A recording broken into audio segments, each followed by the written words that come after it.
Merci de reprendre les séances plénières. Il y en a deux qui vont se succéder, sinon au pas de charge, mais de manière rythmée, on va dire. La première va évoquer les synergies gagnantes, point d'interrogation ou point d'exclamation, on verra, électricité et gaz.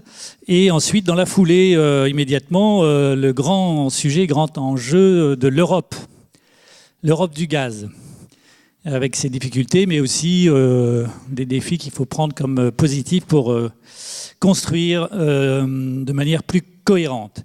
Sur le sujet donc, des synergies, j'appelle à me rejoindre sur cette tribune deux personnalités particulièrement légitimes pour en parler. François Brottes, merci beaucoup de me rejoindre. Vous êtes le président du directoire de RTE, que tout le monde connaît. Évidemment, merci. Vous avez été, dans un temps antérieur, mais récent, président de la Commission des affaires économiques de l'Assemblée nationale. Merci beaucoup de vous asseoir à mes côtés. J'ai cru comprendre que les gaziers appréciaient d'accueillir un grand électricien comme vous en cette instance. Et c'est assez rare, d'ailleurs, de mentionner que voilà, c'est pas l'entre-soi gazier manifestement aujourd'hui. Et pour nous rejoindre, Thierry Trouvé, merci de me rejoindre. Vous êtes directeur général de GRT Gaz, merci. Vous pouvez vous mettre à ma gauche. Merci donc pour évoquer et traiter dans quelques minutes. On peut laisser un espace équivalent aux questions, mais peut-être 7-8 minutes chacun dans un premier temps pour évoquer ces synergies gagnantes, avec donc un double point d'interrogation. Peut-être François Brottes peut y répondre, commencer à y répondre sur, c'est vrai, des structures qui apparaissent toujours concurrentes, voire frontalement opposées. Finalement, il y a des choses qui se passent en termes de coopération, et notamment en ce qui concerne la collecte de données, l'usage des données en partage. Est-ce que vous pouvez nous dire à la fois le petit historique de ce grand sujet des coopérations en la matière pour la plateforme Réseau Énergie, et quelles sont les perspectives des prochains mois, des prochaines années en accélération peut-être de cette synergie? Merci à vous d'avance. Et puis, parole à votre collègue. Oui, bonjour à tous et merci de votre accueil chaleureux. Comme d'habitude, je ne vais pas toujours répondre à la question parce que c'est pas forcément comme ça que j'avais envie de m'exprimer. Je voulais juste vous dire qu'en venant, je lisais la petite note que m'ont préparée mes équipes et je me suis demandé si j'étais pas devenu président de GRT Gaz. Pardon, mais... Parce que bon, acteur central du système, indépendance. Dépendance par rapport à un contrôle du régulateur très très fort. Agrégateur de toutes les flexibilités avec des énergies renouvelables qui viennent parfois perturber le système. Une obligation d'être un peu le journal officiel de l'énergie en responsabilité. La nécessité de garantir la sécurité d'approvisionnement pour l'ensemble des consommateurs sur quasiment tout le territoire. Des moments difficiles l'hiver. Des moments difficiles avec ce qu'on appelle la société en général pour installer des infrastructures, des clients électro ou énergo-intensifs, exigeants, certains sont présents, donc je fais attention à ce que je dis, et pour lesquels nous avons la plus grande attention. Et puis, gestion d'une base de données open data ensemble. Quelle est la différence entre ce que je viens de dire qui sépare RTE et GRT Gaz? Rien. Il y a deux différences, je les ai trouvées quand même, c'est que nous, on est un monopole complet sur le territoire et on doit assumer la péréquation tarifaire qui n'existe pas dans le gaz. Mais pour tout le reste, on fait exactement le même métier. Voilà. Donc ça, c'est un point parce que on s'est rapproché très vite d'ailleurs, après ma nomination et celle de Thierry Trouvé, parce qu'il nous a semblé... Alors j'ai oublié d'ailleurs de dire qu'on avait un actionnaire commun, ça c'est plus récent, mais ça aggrave les similitudes, si vous voulez. Hein. Donc du coup, on pourrait se tromper de siège et se dire que finalement, on gère à peu près la même entreprise. Bon, c'est pour galéger que je dis ça, mais pas tout à fait, puisque en réalité, c'est un point d'accord. Et alors, le deuxième point d'accord, et j'ai eu du mal à comprendre dans une précédente vie, vous l'avez rappelé, je m'occupais déjà un peu d'énergie. Et il y avait cette opposition historique gazier-électricien. D'ailleurs, j'avais été invité avec cette casquette-là. Il y avait Christian Piret, je me souviens, qui était là. Et c'était très tendu entre le gaz et l'électricité. Je veux dire, c'était un moment où dès qu'on disait un mot qui apparaissait pas gazéo compatible, on se faisait siffler. Enfin, c'était quelle période, ça? Je parle d'il y a 3-4 ans, je sais plus. Enfin, c'était, oui, c'est récent. Oui, parce que c'était avant la loi de transition énergétique, et chacun se disait, est-ce que je vais pouvoir tirer mon épingle du jeu, est-ce que je vais être respecté à la hauteur de ce que je représente? Bon, moi, cette polémique-là m'a intéressé. D'abord, j'ai pris conscience qu'en termes de consommation, le gaz égale l'électricité, ce dont les gens n'ont pas conscience. Donc ça veut dire que c'est pas, comment dire, une anecdote. Deuxièmement, pour avoir eu un hiver compliqué et pour avoir appelé le président de GRTgaz pour lui dire, écoute, les opérations dans le sud qui doivent être faites, ce serait bien plutôt de les reporter d'une semaine, parce que si nous, on n'a pas la solution gaz dans le sud pendant la semaine X, on va pas s'en sortir. Et c'est bien volontiers que cet échange nous a permis, justement, en compréhension mutuelle, de voir à ce que comme on dit, le gas to power puisse effectivement fonctionner.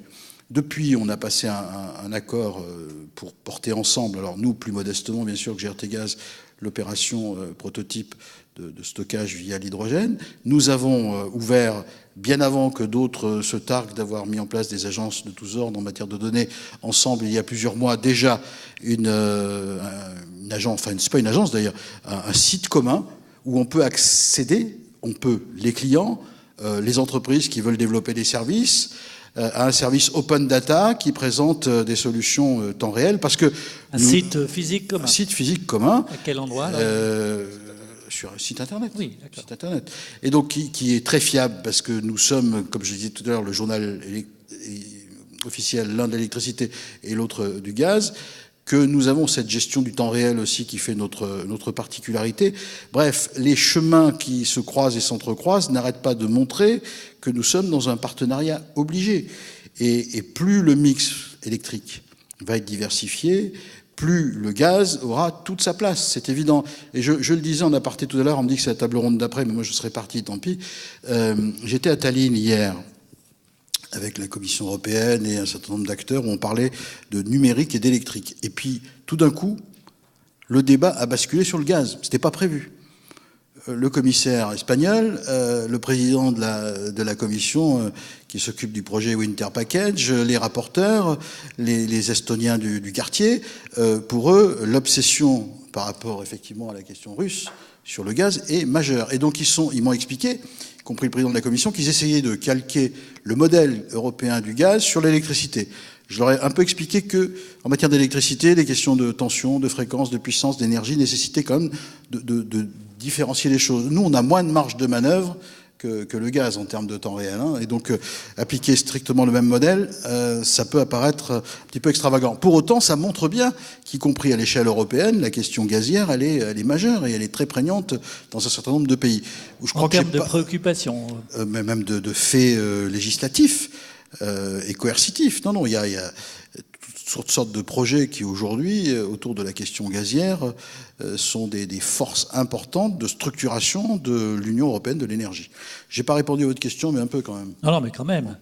On peut vous applaudir sur cette première partie de la non-réponse à la question, mais peut-être un mot quand même, un complément, si vous voulez bien, sur comment, en quelques mots, comment ça marche, le caractère synergétique de vos activités sur le réseau, en quelques mots. D'abord, on a aujourd'hui une production d'électricité à partir du gaz qui est tout à fait significatif. Je crois que c'est 6,6% de ce qui est produit dans le mix électrique. Donc c'est pas rien.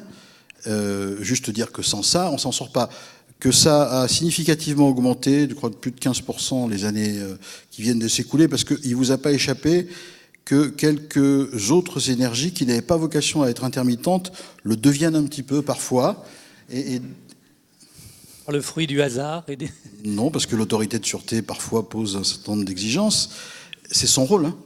C'est pas parce qu'elle l'a fait une fois qu'elle le fera pas une deuxième fois. Donc on est très vigilant sur le fait que nous puissions avoir pour notre équilibre offre-demande à la seconde en disponibilité un certain nombre de cycles combinés gaz. Un nouveau cycle combiné gaz, d'ailleurs, va voir le jour du côté de l'Andivision en Bretagne. Donc chacun s'en préoccupe, parce qu'il faut tirer un peu des lignes électriques, aussi des tuyaux de gaz, si j'ai bien compris. Bon, ça montre bien que cette complémentarité, en tout cas dans le sens gas to power, est indispensable aujourd'hui. Elle le sera encore plus, je pense, demain. Et puis, il y a cette réflexion pour transformer le trop-plein d'électricité à certains moments en hydrogène, de façon à ce que, du coup, ça devienne, le gaz permette le stockage à sa façon, pour la mobilité ou pour aller carrément se mélanger au gaz qui circule dans les tuyaux qui sont acheminés par GRT Gaz. Donc, ça me semble des exemples suffisamment forts pour dire que l'imbrication, elle est absolue et totale. Sans jeu de mots. Merci, sans jeu de mots. Merci beaucoup de ces précisions, François Brottes. Thierry Trouvé, merci de nous donner votre témoignage d'expérience vivante et quotidienne de cette synergie en quoi elle est totalement ou partiellement gagnante. Et peut-être nous illustrer votre propos avec l'expérience dénommée Jupiter 1000, oui, qui est très d'actualité dans la dénomination aussi. Avant de parler de Jupiter 1000, effectivement, je vais un peu illustrer et revenir un peu sur le passé. Parce que, vous le disiez tout à l'heure, je pense qu'il n'y a jamais eu de patron de RTE à un congrès du gaz. Et ce n'est pas un hasard s'il y en a un aujourd'hui, au-delà du côté visionnaire de François Brottes. Si on revient 10 ans simplement en arrière, le système électrique et le système gazier sont deux systèmes qui, à minima, s'ignorent. Il n'y a quasiment pas de production d'électricité à partir de gaz, à part les cogénérations, mais qui sont en général très contractualisées et donc peu souples. Et le système gazier fonctionne totalement indépendamment du système électrique, et notamment les compresseurs qui font avancer le gaz dans les tuyaux sont des compresseurs à gaz. Alors évidemment, il y a un petit peu d'électricité quand même pour le contrôle-commande, mais il y a des groupes électrogènes, et donc il n'y a pas de dépendance du système gaz au système électrique. Et depuis quelques années, 5 ans à peine, comme l'a dit François, il y a aujourd'hui des cycles combinés gaz qui se sont développés de manière très significative. Il y a 13 centrales, 14 tranches aujourd'hui qui fonctionnent en France et qui ont un rôle, ça vient d'être dit, très important pour le système électrique. Il y a les cogénérations au gaz qui continuent évidemment d'exister et elles pèsent aussi plusieurs milliers de mégawatts. Et puis il y a ce défi de la transition énergétique qui fait que à la problématique de l'intermittence, enfin de la variabilité de la consommation, s'ajoute aujourd'hui l'intermittence de la production d'électricité renouvelable, et que ça, c'est un problème majeur et qui est un vrai challenge pour nos amis électriciens. Et j'ai oublié de dire qu'aujourd'hui, de notre côté, le parc de compression est à 50% électrique. C'est-à-dire que si jamais RTE nous coupe l'électricité, nous, on effondre le système gaz et on coupe le gaz des centrales à gaz. Donc, il a fallu qu'on se rapproche, que nos équipes se rapprochent. On appelle l'interdépendance. Voilà. Alors, vous avez vu qu'on n'est pas particulièrement développé au niveau du système pileux, mais on se tient quand même par la barbichette. Donc voilà, il y a un sens à tout ça. Le meilleur moyen de faire avancer les choses. Oui, absolument, mais on le fait en très bonne intelligence et parce qu'on a un intérêt commun bien compris pour simplement sauvegarder l'intérêt général. Alors, si je reviens au défi de la transition énergétique, aujourd'hui, alors les gaziers qui sont dans la salle le savent bien, un des atouts essentiels du système gazier, c'est que nous, on sait stocker des très grandes quantités d'énergie sur des grandes périodes. 1/3 de la consommation de gaz ou 1/3 de la consommation d'électrique, puisqu'elles sont effectivement équivalentes, c'est tout à fait considérable et bien plus que ce qu'aujourd'hui la technologie sait faire dans le domaine de l'électricité. L'autre élément extrêmement important, c'est notre capacité de modulation en puissance, qui est aussi un élément clé dans le domaine de l'équilibre du système électrique. Je rappelle que en France, l'écart entre la journée la plus creuse qu'on puisse observer sur le réseau et la journée de pointe au risque 2%, cet écart en rapport de puissance, c'est de 1 à 8, voire 10. Voilà. Donc c'est tout à fait considérable. Et puis je vais donner un autre exemple. C'est équivalent dans d'autres pays, j'imagine, ou pas ? Oui, bien sûr, bien sûr. Je vais donner un autre exemple que un certain nombre d'entre vous, je pense, ont en tête, mais finalement on ne le réalise pas toujours. Prenons un terminal méthanier moyen. Prenons-le en train de fonctionner à 1/4 de sa puissance et augmentons sa puissance de 1/4 de puissance à 3/4 de la puissance maximum. Un terminal méthanier moyen, pour faire ça, il lui faut 1 heure. En 1 heure, ce terminal va injecter sur le réseau l'équivalent d'une puissance de 10 centrales nucléaires, de 10 tranches nucléaires, de 10 000 mégawatts. Bon, voilà. Donc ce sont des performances extrêmement intéressantes qui pour nous sont presque banales, mais qui ont un intérêt pour le système énergétique dans la perspective de la transition énergétique. Alors, comment on fait ? Comment on pense qu'il faut faire ? Il faut effectivement organiser et renforcer cette complémentarité entre le système gaz et le système électrique. Alors, il y a ce qui existe déjà, le gas to power. Quand il n'y a pas de vent, quand il y a moins de nucléaire, on est bien content, effectivement, ça vient d'être dit par François Brottes, d'avoir des cycles combinés gaz, pour peu qu'on ne les ait pas fermés, parce qu'économiquement, le cadre n'y est pas forcément aujourd'hui. Moi, je milite aussi beaucoup pour le développement de chauffage hybride dans les logements. Quand je dis chauffage hybride, je veux dire des chauffages qui utilisent... Alors, je suis dans la perspective d'un développement massif des énergies renouvelables. Et donc, on se dit, il vaut mieux utiliser une énergie renouvelable qu'une énergie fossile, tant que le gaz est majoritairement fossile.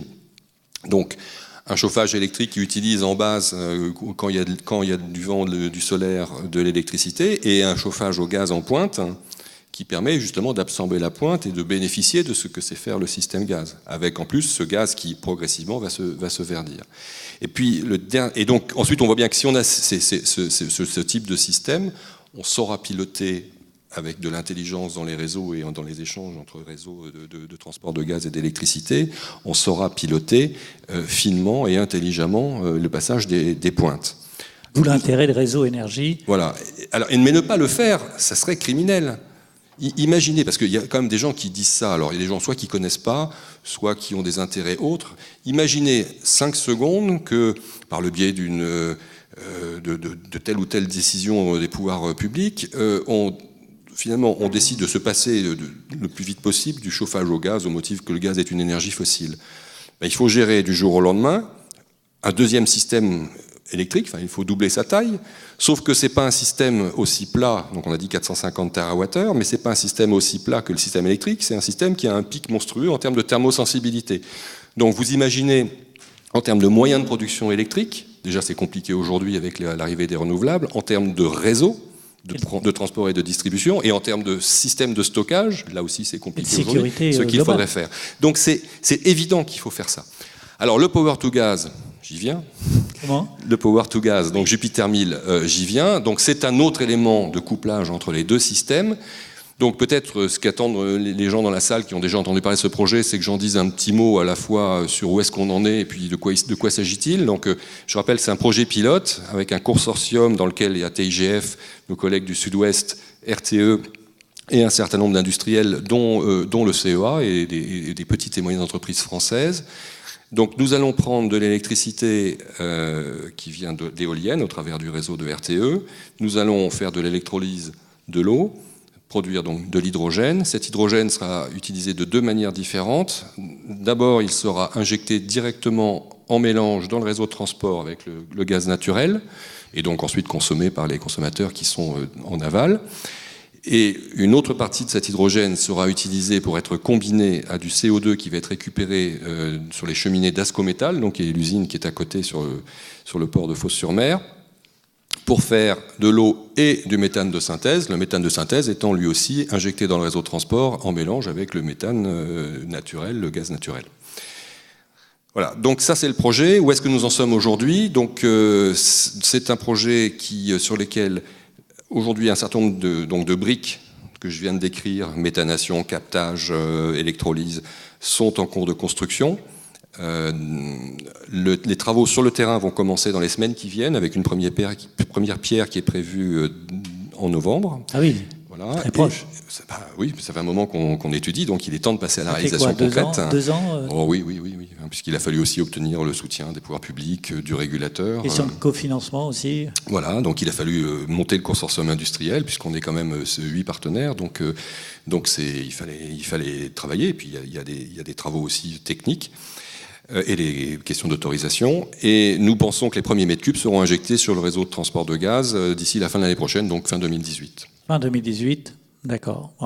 Et donc la dénomination Jupiter 1000, vient d'où ? Jupiter, Jupiter, c'est parce qu'il y a beaucoup d'hydrogène dans Jupiter, et puis parce que la puissance, c'est 1000 kW. Pas à voir directement avec le président de la République actuelle. Non, on l'avait dénommé avant. Bon. Elle ne sera jupitérienne, cette centrale, que lorsqu'elle sera en marche, c'est ça ? Ah oui, fin 2018, j'ai bien compris. Merci beaucoup à tous les deux. Y a-t-il, pour une dizaine de minutes, sur ces sujets de synergie gagnante électricité-gaz, des questions pour profiter de nos deux grandes personnalités expertes en ces domaines ? N'hésitez pas. N'hésitez pas. Sur le rapprochement au niveau français, mais peut-être aussi européen, pour anticiper nos débats. La table ronde suivante. Monsieur là-bas, merci beaucoup d'être volontaire. Et un micro va vous parvenir. Merci de vous présenter rapidement. Bonjour, Laurent Hamou, Engie. Juste une question. Quand on parle de ces projets, on voit que ce qui est important, c'est de la pointe. Et on continue à parler souvent en euros du mégawattheure. En fait, que ce soit pour l'électricité ou pour le gaz, en fait, il faudrait qu'on ait une façon de parler et de s'échanger pour dire il y a la pointe intrajournalière avec des solutions peut-être électriques et il y a la pointe pour une semaine de froid en hiver. Il faudrait qu'on arrête de dire que Jupiter 1000 ça coûte, je sais pas, 150 € du mégawattheure. C'est pas ça qui est important, c'est que Jupiter 1000 ça coûte tant pour assurer une semaine de froid en hiver. Alors ce que vous dites est très très vrai. Alors d'abord pour dire, je l'ai peut-être pas dit, mais Jupiter 1000 n'a pas vocation à être rentable économiquement. C'est un pilote, c'est un démonstrateur sur lequel nous allons tester un certain nombre de briques technologiques dans l'électrolyse, dans la méthanation, dans le captage de CO2, et dans lequel nous allons aussi tester le business model tel qu'on peut l'imaginer, et en cela aidé grandement par les équipes de RTE qui vont nous aider à essayer de valoriser ce qu'apporte un outil de ce type-là au système électrique, et donc la valeur des services systèmes que du power to gas peut apporter au système électrique français. Pour autant, ce point, ce que vous dites, est capital à mes yeux, dans la mesure où aujourd'hui, je pense que nous sommes en train d'évoluer progressivement, peut-être ça choquera certains dans la salle, mais vers un monde où le prix de l'énergie, au sens du mégawattheure, sera probablement de plus en plus bas. En électricité, avec beaucoup d'électricité photovoltaïque et une électricité éolienne aussi dont le prix baisse, et peut-être même en gaz.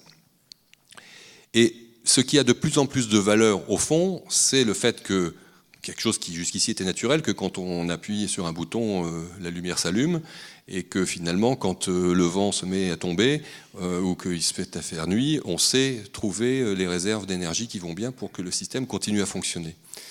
Autrement dit, c'est pas seulement l'énergie qui a de la valeur, mais c'est la puissance, la dérivée de l'énergie, et je dirais même c'est la capacité à trouver de la puissance en un temps court, donc la dérivée de la puissance, c'est-à-dire la flexibilité. Or, dans le market design européen qui existe aujourd'hui, on a un marché que de l'énergie. Alors que ce qui a de plus en plus de valeur, c'est la puissance et la flexibilité. Donc, je pense que, et c'est un sujet commun pour moi au gaz et à l'électricité, nous devrions militer fortement, et j'espère que ce message sera entendu par les intervenants de la table ronde suivante sur l'Europe, nous devrions militer fortement pour la mise en place au niveau européen, puisque ça n'a de sens qu'au niveau européen, d'un système qui permette de valoriser la puissance et la flexibilité au niveau où, avec l'importance que cela va prendre de plus en plus dans les années qui viennent. Merci, Monsieur Brotte. Oui, si je peux compléter, je crois qu'on est l'un et l'autre les agrégateurs de flexibilité. Je dis maintenant que RTE est l'agrégateur de Smart Grid. On a fait la démonstration que toutes les flexibilités qui s'investissaient progressivement sur le territoire, petites ou grandes ou moyennes, n'avaient de la valeur que parce qu'elles rendaient un service au système d'ensemble. Et que c'est comme ça qu'on arrivait à récupérer sa mise de fonds. Si on n'investit que pour le micro-local, donc ces flexibilités sont trop chères. Par contre, si on les fait concourir à l'équilibre de l'ensemble général, qu'il s'agisse du gaz ou de l'électricité, à ce moment-là, on a une plus-value majeure. Et c'est vrai que, par exemple, le stockage, il faut gagner la partie du stockage chez nos régulateurs. Le régulateur français est assez ouvert au sujet. Il parle plusieurs langues. Monsieur Engie, si je puis dire, les volants d'inertie à Toulouse, c'est Engie qui les exploite. c'est une forme de stockage et de délivrage, si je puis dire, je ne sais pas si le mot existe, mais enfin je l'utilise, rapide. Bon, on ne peut pas stocker beaucoup, mais ça peut tout de suite redonner au réseau ce qui va lui manquer. Je disais hier à Tallinn, il faudrait qu'on ait un market design de la fréquence, un market design de la tension, parce que c'est pas les mêmes sujets. Et toutes ces sources d'énergie aujourd'hui différentes, elles appellent justement des flexibilités différentes pour pouvoir maintenir sans cesse cet équilibre. Donc on a vraiment besoin de tout le monde, et en particulier du gaz. Je pense que c'est un challenge que nous vivons conjointement, et le fait qu'en plus on trouve des alliances intelligente pour préparer cet avenir, moi je trouve ça assez formidable. Ça va nous permettre de gagner beaucoup de temps que de faire comme ça. Bon, ça ne m'a pas échappé non plus qu'à quelques opérateurs en Europe qui sont à la fois des opérateurs de transport de gaz et d'électricité, ce qui est une autre hypothèse. Notre hypothèse, mais effectivement, peut-être un point qui ferait liaison avec la table ronde suivante d'Europe. François Brottes, vous avez évoqué tout à l'heure les réactions, les positions de voisins européens. Cette synergie gagnante, la France l'expérimente, elle est en marche. Est-ce que de voisins européens sont à ce titre assez exemplaires, ou est-ce que la France est en avance d'un mouvement ? Sur le gaz, sur le power to gas, je suis pas sûr qu'on soit pas un tout petit peu en retard par rapport à d'autres qui ont déjà développé sur le plan industriel, je crois en Allemagne, des modèles, y compris avec des technologies françaises. Donc bon, on n'est pas spécialement en retard, mais je crois pas, je parle sous le contrôle de Thierry parce que je suis moins le sujet, je suis pas sûr qu'on soit complètement précurseur. Non, je pense que les Allemands sont clairement plus en avance que nous sur le power to gas, mais il ne faut pas résumer la question de la complémentarité gaz-électricité au power to gas. Je crois que c'est un des éléments, je l'ai dit tout à l'heure, mais pas le seul. Et sur les coopérations entre réseau de transport et réseau de transport d'électricité et de gaz, je dirais qu'on est quand même pas mal. Alors certes, comme ça vient d'être dit, il y a des opérateurs comme National Grid qui sont mixtes. Ceci étant, la régulation dans leur pays souvent fait qu'il y a un Chinese wall au milieu de l'entreprise qui est encore plus dur parfois que ce que nous avons aujourd'hui entre RTE et GRT Gaz. Mais je le vois parce qu'on en discute au niveau du conseil d'administration de l'ENSOG. Aujourd'hui, la Commission européenne a demandé à l'ENSOE et à l'ENSOG de travailler ensemble sur des modèles communs pour qu'on ait des scénarios prospectifs à 10 ans qui soient cohérents. Sinon, évidemment, on se dit okay, qu'est-ce que nous faisons ? Et assez naturellement, les équipes de l'ENSOG se tournent vers GRT Gaz. Je ne sais pas si ça se fait de la même manière à l'ENSOE, en disant mais finalement vous travaillez bien avec RTE. Est-ce que vous pouvez nous expliquer comment vous faites et est-ce qu'on ne peut pas s'inspirer de ce que vous faites ? Donc de ce point de vue-là, on est pas mal. Merci beaucoup. Une question, me dit-on, pourrait arriver, monsieur. Merci beaucoup. Un micro va vous parvenir également. Merci de votre pas alerte. Oui, Philippe Darmaillan, ArcelorMittal. Je voulais juste, dans cette recherche d'équilibre ou de coopération entre le gaz et l'électricité, quel rôle vous donnez aux consommateurs, à la fois dans la capacité d'économiser de l'énergie, donc de réduire les programmes, ou la capacité de faire de l'effacement énergétique, donc de contribuer et se mettre en concurrence, notamment avec le gaz, sur cette recherche d'équilibre. Donc comment est-ce que quel rôle vous leur donnez dans votre... Ont-ils une place dans le dispositif ? Nous sommes leurs obligés. Moi, je dis souvent, on est un monopole, il faut qu'on donne l'illusion à nos clients qu'ils ont le choix. Non, c'est pas gagné, hein, mais enfin, c'est une formule. Et je pense que à la fois, la base de données communes qui est accessible et qui est manipulable par tous et qui donne du temps réel, donne des outils de compréhension, et le comptage au fil de l'eau qu'on développe en matière électrique pour les industriels, qui vous donne une idée très précise de la consommation pour pouvoir optimiser dans vos différents sites, aux différentes heures, et pour faire des économies. Ça va pas forcément dans le sens des fournisseurs, là, pour le coup, mais nous, c'est pas notre travail. Nous, on est neutre, on est indépendant, et on doit servir le client dans ce qu'il attend d'optimisation de sa consommation. Donc, je sais pas si je réponds à votre question, mais enfin, voilà deux éléments qui montrent qu'on essaye d'avoir un coup d'avance pour vous permettre d'optimiser. Et j'ajouterais que l'effacement, l'interruptibilité sont tant en électricité qu'en gaz des sujets d'actualité sur lesquels on travaille, y compris avec les pouvoirs publics, puisqu'il y a des dispositions législatives. Oui, alors juste sur ce point, parce que soyons prudents en matière d'électricité, on a rebaptisé l'interruptibilité comme en prédélestage, parce qu'il faut qu'on gagne la bataille que nous livrons avec la Commission européenne sur le sujet, qui quand même pèse de mémoire autour de 180 millions d'euros, avec celui du TURP. Bon, effectivement, pour nous, c'est très important d'avoir une disposition qui sécurise notre gestion de l'offre-demande. L'interruptibilité, c'est quoi? C'est la possibilité en une seconde d'interrompre un site qui consomme beaucoup et pour baisser la demande de façon à ce que l'équilibre offre-demande se retrouve. Évidemment, on utilise ça le moins souvent possible, ce qui fait que parfois l'Europe nous dit donc ce truc sert à rien. Mais si on l'avait pas, et cet hiver, si on l'avait pas eu sous la pédale, il y a des risques qu'on n'aurait pas pris. Alors qu'on a pris les risques d'être juste en bordure parce qu'on savait qu'on avait ça en dernier recours, mais ça n'est qu'un dernier recours. Et ça a un prix, la preuve, mais c'est bien utile. Et puis c'est aussi une façon de favoriser le maintien de la compétitivité industrielle, des grands sites sur notre territoire. Vous savez, les réseaux, c'est d'abord des coûts fixes.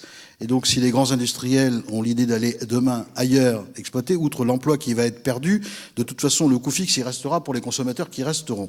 Et donc il y a une espèce de solidarité, je crois, obligé de l'ensemble de la communauté à l'égard de ceux qui sont les acteurs principaux de la consommation d'énergie au plan des industriels. Merci à tous les deux, on peut vous applaudir.